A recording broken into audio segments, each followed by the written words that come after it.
کرو نہ غم کرو، اگر تم ایمان میں مکمل ہو، کامل ایمان والے ہو تو تم ہی غالبہ ہوگے، تم ہی حکومت کرو گے، تم ہی سب پہ سردار ہوگے۔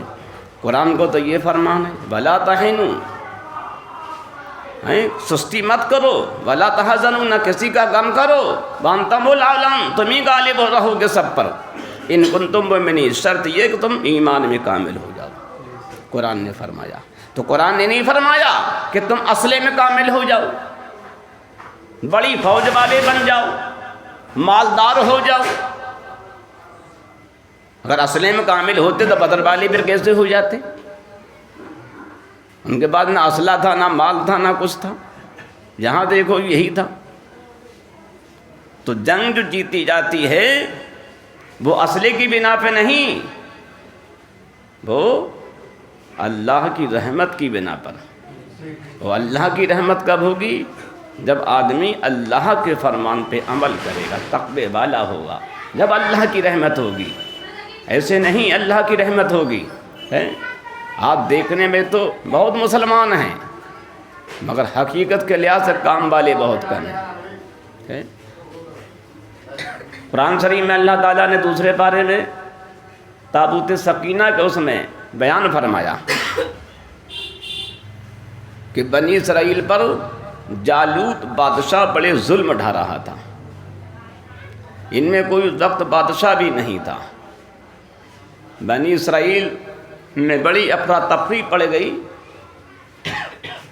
اور ان لوگوں میں خود آپس میں بڑے جھگڑے ہونے لگے، اور جالوت جو تھا ان کا قتل عام کرنے لگا۔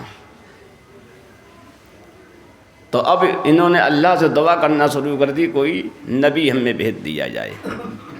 اب بنی اسرائیل میں کوئی ایسا تھا بھی نہیں بظاہر جو صحیح ہو، مگر ہاں بنی اسرائیل میں ایک بیوی تھیں جو حاملہ تھیں، وہ نیک تھیں، اچھی تھیں، وہ دعا کرتی تھی اللہ تعالیٰ میرے شکم سے کوئی اچھا بیٹا پیدا ہو جائے۔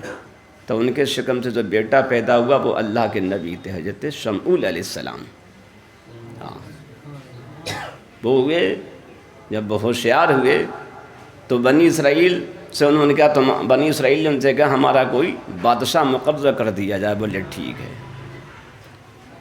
تو انہوں نے تمہارا بادشاہ ایسے ایسے ہوگا۔ بہرحال طالوت کو بادشاہ مقرر کیا گیا، بہت بڑا قصہ ہے۔ طالوت کو بادشاہ بنایا گیا، بنی اسرائیل نے انہیں اپنا بادشاہ مان لیا۔ جب طالوت بادشاہ بنے تو انہوں نے کہا چلو بھائی جالوت سے جنگ کریں گے، اور جو قوم عمالقہ کا آدمی تھا، اور قوم عمالقہ بہت بہت لمبے چوڑے جسم والی قوم تھی، اسی سے موسیٰ علیہ السلام کی جنگ ہوئی تھی۔ جب موسیٰ علیہ السلام کے ساتھیوں نے دیکھا تھا، چھٹے پارے میں آیا تو آپ کی قوم نے کہا ہے موسیٰ یہ اتنے اتنے لمبے چوڑے آدمی ہیں، ان سے تمہارا خدا لڑا جائے کہ ہم ہی بیٹھے ہوئے ہیں۔ یہ اتنے اتنے لمبے چوڑے ہیں، چھوٹے چھوٹے تھے، اب وہ بہت بہت لمبے چوڑے تھے۔ جب موسیٰ علیہ السلام کے کچھ لوگ وہاں گئے، آپ نے تحقیق کے لیے بھیجا، تو انہی میں عوف بن عنق تھا، ان نے ان لوگوں کو پکڑ کے ایک ادھر داب لیا، ایک ادھر داب لیا، اور داب کے ادھر چلا گیا۔ اور جبکہ یہ موسیٰ علیہ السلام کے فوج کے کمانڈر تھے، اب کتنے طاقتور ہوں گے۔ تو اب اس نے اس قوم کو جب دیکھا تو تمام لوگ ڈر گئے، بولے ہمارے بس کی بات نہیں۔ اور اللہ تعالیٰ نے موسیٰ علیہ السلام کو بھیجا تھا، انہوں نے کامیابی حاصل کی۔ بہت بڑا واقعہ یہ بھی ہے، چھٹے پارے میں اللہ تعالیٰ نے اس کا کچھ ذکر فرمایا ہے۔ تو وہی سمجھیے آج اسی قوم سے پھر مقابلہ تھا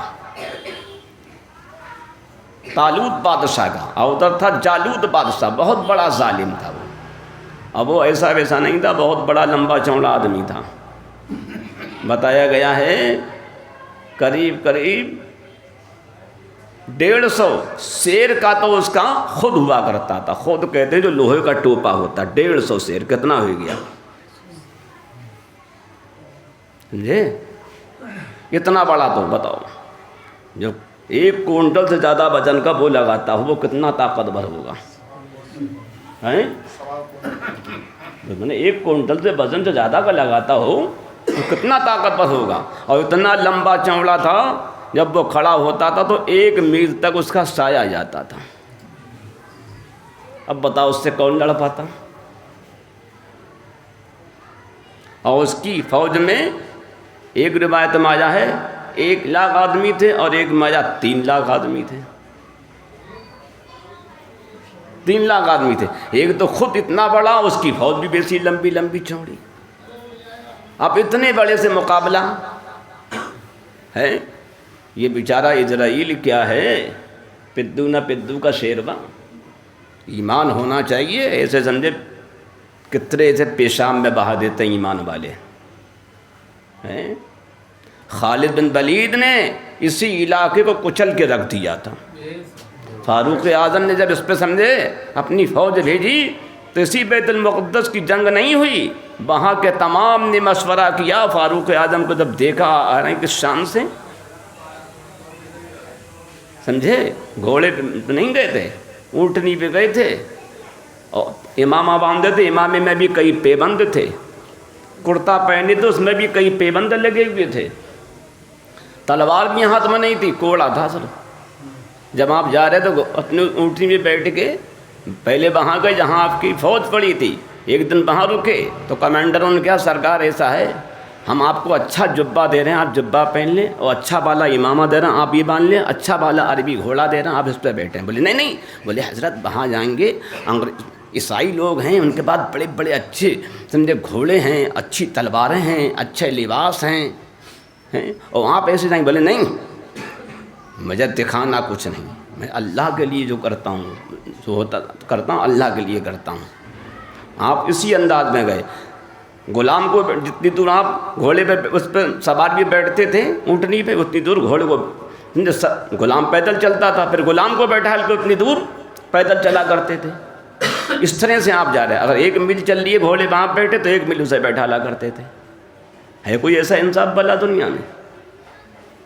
آپ تو سمجھے غلام پیچھے پیچھے بھاگتے رہتے ہیں. ہے اور جب بیت المقدس کے پاس پہنچنے والی تھا وہاں میٹنگ چل رہی، وہاں کے پادریوں سے نے دیکھا، وہاں کے منتریوں وغیرہ نے، تو انہوں نے کہا معلوم ہوتا یہ عمر آئے رہے ہیں. بولے ہم نے پڑھا ہے کتابوں میں، جو آسمانی کتابیں ہیں، جو خلیفہ دوم ہوں گے محمد عربی صلی اللہ علیہ وسلم کے، جب یہاں آئیں گے تو وہ اسی طرح سے آئیں گے، اونٹنی پائیں گے، ان کے کپڑے بہت زیادہ ویسے ہوں گے، بہت سیدھا پرانے ہوں گے، پھٹے ہوئے پیمل لگے ہوں گے، امامہ باندھے اس میں بھی پیمل لگے ہوئے ہوں گے. اب اسی طرح سے آئیں گے. جب لہذا ان سے جنگ کرنا کسی کے بس کی بات نہیں. اگر پوری دنیا ایک طرف ہو جائے وہ اکیلے ہوں گے پھر بھی جنگ وہی جیتیں گے. کہ یہی ہم نے اپنی کتابوں میں پڑھا ہے، آسمانی کتابوں میں دیکھا. ایک مرد حق پوری دنیا کے لیے کافی. یہ خود انگریز بول لے آئے. آج لاکھوں کروڑوں میں مسلمان ہیں، پھر بھی اس پہ انگریز غالب، یہودی غالب. کیا ہے؟ انہوں نے کہا بہتر یہی ہے کہ اپنی عورتوں کو بیوہ ہونے سے بچانا ہے، اپنے بچوں کو یتیم ہونے سے بچانا ہے، تو بغیر کسی ہیلا حجت کے بغیر جنگ کریں نہ چابیاں دے دو. اسی بیت المقدس کی سمجھے آج جو چابیاں مسلمانوں سے چھین کے ان کے پاس ہیں، بند کر رکھا ہے، پابندی کر رکھی، اسی کی چابیاں فاروق اعظم کی خدمت میں بڑے ادب و احترام سے پیش کر دی گئی. دیکھا، یہ ہے تقوی، یہ تقوی کی طاقت ہے کہ ایسا ہوا. تو میں یہ کہہ رہا تھا قرآن شریف میں دوسرے پارے میں، تو جب طالوت بادشاہ نے کہا میں جنگ کے لیے چلنا، بولے ٹھیک ہے، اعلان کر دیا. بھائی طالوت نے اعلان کیا جو دنیاوی کام کے اندر مشغول ہے وہ جنگ میں شامل نہ ہو، جو شادی میں مشغول ہے وہ جنگ میں سمجھے مشغول نہ ہو. بوڑھے جنگ میں نہ جائیں، بچے جنگ میں نہ جائیں، عورتیں جنگ میں نہ جائیں، بیمار جنگ میں نہ جائیں، جو اپنے کاروبار میں لے کے وہ جنگ میں نہ جائیں. کیوں؟ جب کاروبار میں لے کے وہ جنگ میں جائیں گے ان کا دھیان ادھر ہوگا، اللہ کی طرف نہیں ہوگا. تو ایسے لوگوں کو میں جنگ میں شامل نہیں کرنا چاہتا ہوں جن کا دھیان اللہ کی طرف نہ ہو. میرے ساتھ وہی سمجھے جنگ میں جائیں، وہی میری فوج میں داخل ہوں جو صرف اللہ کے لیے ہوں، سب کچھ اللہ کے لیے کریں.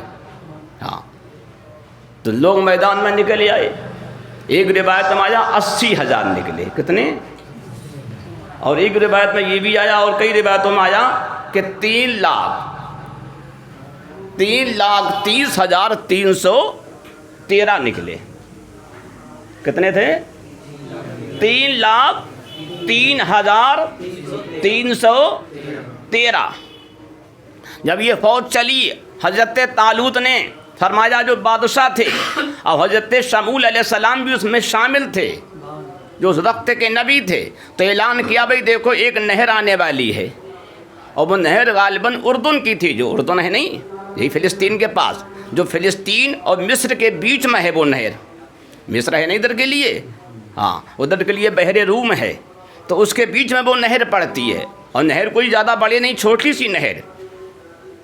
تو اعلان کر دیا اس نہر سے کوئی بھی پانی نہ پیے، نہ منہ لگا کے پینا برتن سے. ہاں اگر کسی کو پینے کی زیادہ پیاس ہے تو ایک چلو بھرے بس پی لے، زیادہ نہیں. قرآن شریف میں آیا دوسرے پارے میں آخری رکوع میں اللہ تعالیٰ نے اس کا ذکر فرمایا، ہاں کہ ایک چلو بھر کے پی لے، زیادہ نہ پیے.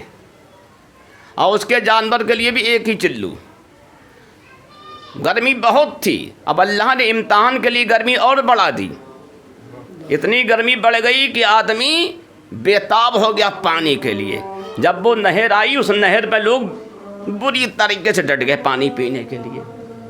تو قرآن شریف میں تو اللہ نے فرمایا کہ سمجھے ایک چلو سے، یعنی ایک چلو کتنا ہوتا ہے؟ جتنا ہتھیلی میں سے پانی آ جائے اس پر رکھو، اس سے پی لو.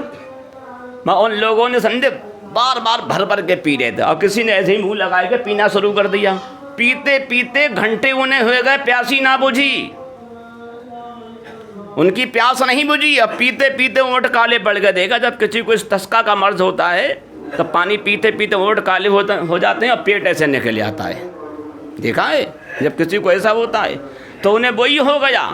پانی پیتے پیتے اونٹ بالکل کالے ہو گئے، پیٹ ایسے ہو گئے اور سمجھے ایسے ہو گئے وہ چل بھی نہ پائے، چل بھی نہیں پائے. اور جنہوں نے ایک گھونٹ پانی پیا، سمجھے ایک لب پانی پیا، ان کی پیاس بجھ گئی، بہت طاقت آ گئی، چہرے پہ نور آ گیا، ان کے جانور بھی سیراب ہو گئے، وہ چلے گئے. یہ ادھر ہی پڑے رہے. اور جنہوں نے پانی پیا وہ کتنے تھے؟ وہ 3,03,000 تھے. کتنے؟ نہیں، وہ جنہوں نے پانی پیا اتنا بھر بھر کے وہ کتنے تھے؟ 3,000 تھے. اب بھائی کتنے گئے؟ 313 رہ گئے. اب 313 ندی کے نہر کے پار ہو گئے، ادھر ہی پڑے رہے. اب یہ پڑے رہے تو کیا کہنے لگے؟ ارے بھائی کیوں جا رہے ہیں؟ وہ فوج تو بہت بڑی ہے، بڑے بڑے آدمی ہیں، ان کا مقابلہ کرو گے؟ جان بیکار میں جائے گی، بچو، جان بچاؤ، جان بچاؤ. اب یہ ان کے اندر پیدا ہو گیا. پہلے یہ تھا اللہ کے لیے لڑیں گے، اب کیا آیا؟ جان بیکار جائے گی. پہلے کرتا اللہ کے لیے لڑیں گے، جان سمجھے چلی جائے گی تو شہادت پائیں گے، اور جان بچ گئی سمجھے تو مال غنیمت پائیں گے. پہلے یہ نیت تھی. اب دیکھو انہوں نے اللہ رسول کی نافرمانی کری، اس وقت کے جو نبی تھے شمول علیہ السلام ان کی نافرمانی کری، تو اللہ نے پیاس میں مبتلا کر دیا. اور پیاس میں مبتلا ایسا کرا کہ انہوں نے اتنا پیا کہ سمجھے بیکار، جسم بھی بیکار ہو گیا، طاقت بھی چلی گئی، اور کفر بھی ہو گیا، کافر بھی ہو گئے کہ اللہ کی نافرمانی کری، کافر ہو گئے. اب کتنے بچے؟ 313 بچے. جب 313 بچے وہاں پہنچے میدان جہاد میں، بہت بڑا میدان تھا. جب اسے دیکھا، جالوت جو بادشاہ تھا بہت بڑے گھوڑے پہ سوار تھا. تو کچھ اب اس میں سے 2 گروہ بن گئے. ایک گروہ تو ادھر رہ گیا تھا 3,03,000 کا، اب بچے 313. جب یہ قریب پہنچے اب ان میں سے 2 گروہ بن گئے. ایک گروہ یہ کہنے لگا کہ بھائی یہ فوج بہت زیادہ، کہ 3 لاکھ تھی، اب بڑے بڑے لوگ ہیں، اب ہمیں یہ چاہیے کہ ہم بچ کے تو نہیں جائیں گے، اب ہمیں شہادت کے لیے لڑنا ہے کہ ہمیں شہادت مل جائے. تو ایک کی نیت یہ تھی، تو یہ بھی نیت اچھی تھی. اور ایک نے یہ سوچا، ایک نے یہ کہا نہیں انشاءاللہ تعالی ہم ان پہ غالب ہوں گے، انہیں مار کے رہیں گے. ہاں کہ ہم اس کی پرواہ نہیں کرتے، یہ زیادہ ہیں. اللہ تعالیٰ جب مدد کرتا تو یہ نہیں سمجھے زیادہ کی مدد کرے. جب اللہ تعالیٰ مدد کرتا تو ایک ہی آدمی کام کر دیتا ہے. دیکھو جنگ بدر کے اندر انصار کے 2 بچوں نے ابو جہل جیسے شیطان کو مارا، اور بڑے بڑے دلاور تھے، حضرت معاذ محوج تو مارا، اور زیادہ عمر کے بچے نہیں، 8-60 سال کے تھے، اور سب سے بڑا عرب کا نام ہے رئیس اعظم کہا جاتا تھا، اسے مارا۔ تو یہ اللہ جب کسی سے کام لیتا ہے بھلے وہ چھوٹا ہے مگر سمجھو تو اتنا بڑا کر دیتا ہے، بڑے سے بڑا سمجھے اس کے نیچے دب جایا کرتا ہے۔ جب وہاں پہنچے تو اب اعلان جنگ ہوا، جالوت کہنے لگا آؤ میرے مقابلے پہ کوئی آؤ۔ اب اس کے مقابلے پہ کون جائے؟ اتنا بڑا آدمی جس کا جب وہ کھڑا ہوتا تھا اس کا سایہ 1 میل تک جاتا تھا، 1 میل سایہ جائے رہا، کون اس کے مقابلے پہ جائے؟ کوئی نہیں بڑا۔ پھر اس نے کہا آؤ ہے تم نے کوئی میرا مقابل؟ کوئی نہیں۔ پھر اس نے کہا، تو ادھر طالوت بادشاہ تھے، انہوں نے حضرت شمول علیہ السلام سے کہا حضرت کیا کیا جائے، ہماری فوج میں سے کوئی بڑھ نہ رہا۔ پھر فوج بھی ادھر بہت تھی، 3 لاکھ تھی، ادھر 313 ہیں، اور وہ بڑے بڑے آدمی ہیں۔ تو شمول علیہ السلام نے کہا اللہ تعالیٰ نے ابھی وحی بھیجی ہے اور یہ جنگ جو ہے حضرت داؤد علیہ السلام فتح کریں گے۔ کون؟ داؤد علیہ السلام۔ اب داؤد علیہ السلام کو بلایا گیا، یہ بہت چھوٹے بچے تھے، ابھی بچے ہی تھے، 9 عمر میں تھے بالکل۔ اب ان سے کہا بھائی جنگ آپ کو لڑنی ہے، آپ خاموش رہے۔ طالوت بادشاہ نے کیا جو سمجھے یہ جنگ فتح کرے گا، جالوت کو قتل کر دے گا، اس کے ساتھ میں اپنی بیٹی کا نکاح کر دوں گا اور آدھی حکومت اسے عطا فرما دوں گا، یہ اس نے اعلان کر دیا۔ پھر بھی کوئی آگے نہیں بڑھا۔ شمول علیہ السلام نے کہا یہ جنگ جو ہے حضرت داؤد کے سمجھے ہاتھ پہ فتح پائے گی۔ ابھی جب بچہ تھے ان کی نبوت کا اعلان کیا ہوتا، نبوت کا اعلان ہی کہاں، ابھی تو بچہ تھے یہ۔ تو ان سے کہا کہ آپ کو یہ جنگ فتح کرنا، آپ نے کہا ٹھیک ہے۔ طالوت بادشاہ نے انہیں اسلحہ دیا، انہیں ضرب اختر پہنائی، تیر لگائی ان کے، تلوار دی، اور ان کے امامہ باندھا، اس پہ خود پہنایا، جنگی پورا لباس نے دیا، اور گھوڑا بہت اچھا انہیں عطا کیا، گھوڑا دیا، اور انہیں بیٹھالا، بولے جاؤ جنگ لڑو جائے گے۔ یہ کچھ دور چلے پھر واپس آئے گئے، ابھی بچہ ہی تھے یہ، واپس آئے۔ جالوت نے دیکھا، وہ کہنے لگا یہ بچہ دیکھو مجھے دیکھ کے ڈر گیا، بھائی اتنا لمبا چمڑا تھا۔ یہ قریب آئے تو انہوں نے اب ادھر بھی سمجھے یہ لوگ بڑا ہو گیا، ارے یہ مقابلے پہ جا رہے، یہ رک گئے۔ طالوت کو بھی تھوڑا بہوا، طالوت کے پاس آئے، طالوت بادشاہ سے کہا بھائی یہ تلوار، یہ تیر، یہ برچے، یہ بھالے سب تم لے لو، ہمیں اس کی نہیں ضرورت۔ بولے کیوں؟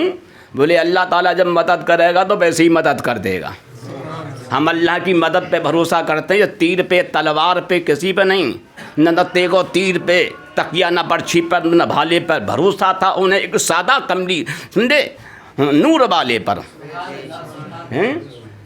تو جو مومن پکا ہوتا وہ ان اسلحے پہ بھروسہ نہیں کرتا، وہ تلوار پہ بھروسہ نہیں کرتا، وہ رب کی رحمت پہ بھروسہ کرتا، اللہ کی مدد پہ بھروسہ کرتا ہے۔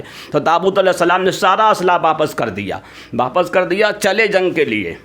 تو رستے میں سے 3 پتھر اٹھائے، ایک سنگ موسیٰ تھا، ایک سنگ ہارون تھا، اور ایک اور تھا۔ تینوں کو سمجھے انہوں نے ایک اس طرح سے رومال لیا تھا، باندھ لیا تھا، اس میں جھولی سی بنائی، اس میں رکھ لیے تھے۔ اور آپ کے پاس ایک گوپن تھا، گوپن پھینکنے میں آپ بہت زیادہ ماہر تھے، گوپن سے بڑے بڑے جانور شیر کو بھی آپ مار لیا کرتے تھے، گوپن گھما کے پھینکا کرتے تھے، جیسے دیکھا باغ والے رکھانے والے پھینکتے ہیں، اس طرح شیر کو بھی آپ مار دیا کرتے تھے۔ تو آپ قریب پہنچے تو جالوت بادشاہ کہنے لگا بیٹا تم تو ایسے آئے رہے ہو جیسے کتے کو مارنے آتے ہو۔ تو آپ نے فرمایا تو کتا نہیں اور کیا ہے؟ بولے اچھا کہ ہاں۔ بولے ابھی ان قریب، جالوت نے کہا ابھی ان قریب تیرا جسم جو ہے، تیرا گوشت کمدے گرد پرندے کھائیں گے۔ تم آپ نے کہا میرا؟ تیرا کھائیں گے۔ جب یہ کہا تو اس پہ کچھ روب دبدبا قائم ہوا، تو وہ کہنے لگا بیٹا تم 9 عمری میں جا رہے ہو، یہ بچہ ہو، تم پیچھے چلے جاؤ، کسی اور کو بھیجو، تم بڑے اچھے ہو، خوبصورت ہو اور ہونہار بچے ہو، میں یہ چاہتا ہوں تمہارا سمجھے یہ خون ایسی سلامت رہے، چہرہ سلامت رہے۔ آپ نے کہا بات کرنے کا موقع نہیں، ہوشیار ہو، بات کرنے کا موقع نہیں، ہوشیار ہو میں بار کرتا ہوں. آپ نے اپنی جھولی میں سے سمجھے وہ تینوں پتھر نکالے، گوفن میں رکھ کے گھمائے کو جو پھینکے اس کی یہاں پہ لگے، یہاں کے لگے، بھیجا پھٹ گیا، باہر پتھر نکل گئے تینوں. اب باہر نکل کے اس کے فوج کے 300 آدمی کو گھستے چلے گا، 300 وہ مرے. اب وہ سمجھے گھوڑے پہ سے گر گیا. ایک ہی اشارے میں وہ اتنا بڑا آدمی جس کا سایہ 1 میل تک جاتا تھا. داؤد علیہ السلام ابھی بچے کی عمر میں ہیں، چھوٹے ہیں، نوخیز ہیں. جب وہ پتھر پھینکتے ہیں 3 تو وہاں کوئی تلوار نہیں چلائی. آپ نے کہا تلوار پہ بھروسہ نہیں ہے، مجھے تیر پہ بھروسہ نہیں، مجھے اللہ کی رحمت پہ بھروسہ ہے. جب اللہ مدد کرے گا تو پتھر سے سمجھے، فوج کو سمجھے، اس ظالم بادشاہ کو، اس کافر بادشاہ کو نیست و نابود کر دے گا، ختم کر دے گا. یہی ہوا. آپ نے 3 پتھر نے اس بادشاہ کو بھی مار دیا جو اتنا بڑا تھا، جو کھڑا ہوتا تھا 1 میل کا سایہ جایا کرتا تھا، اور اس کے 300 آدمی اور اسی پتھر سے مرے. جب ایسا ہوا ساری فوج بھاگ گئی. اب وہ گھوڑے سے گرا، داؤد علیہ السلام نے اس کی ٹانگ پکڑی اور وہاں سے کھینچتے ہوئے لائے اور اپنے بادشاہ طالوت کی خدمت میں پیش کر دیا.